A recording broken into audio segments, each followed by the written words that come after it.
नमस्कार. आज आठवड्याच्या पहिल्या कामकाजाच्या दिवशी सकाळी शेअर मार्केट सुरू झाल्यापासून तेजी होती. कामकाजाच्या वेळेमध्ये फक्त अर्धा तासच मार्केट खाली होते.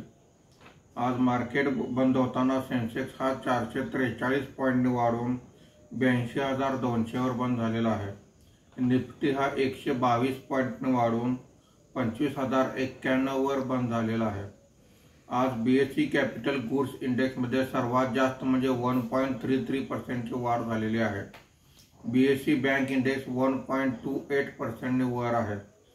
BSE एनर्जी इंडेक्स 1.22% खाली आहे.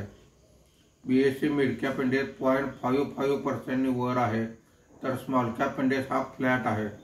आजच्या कामकाजामध्ये निफ्टीमध्ये वाढलेले मुख्य शेअर्स पुढील प्रमाणे: eternal 5.64%, ICICI bank 2.81%, HDFC bank 2.20%, HDFC life insurance 1.73% अशी वाढ आहे. आज निफ्टीमध्ये घसरलेले मुख्य शेअर्स पुढील प्रमाणे: रिलायन्स इंडस्ट्रीज 3.21%, विप्रो 2.47%, इंडसइंड बँक 1.29%, आयचर मोटर 1.24% अशी घसरण आहे. आज Eternal, IDBI bank, UltraTech cement यासहित काही कंपन्यांचे क्वार्टरली रिझल्ट आलेले आहेत. FIIने 1,681 कोटी रुपयांची विक्री केलेली आहे. देशीय वित्तीय संस्थांनी 3,578 कोटी रुपयांची खरेदी केलेली आहे. धन्यवाद.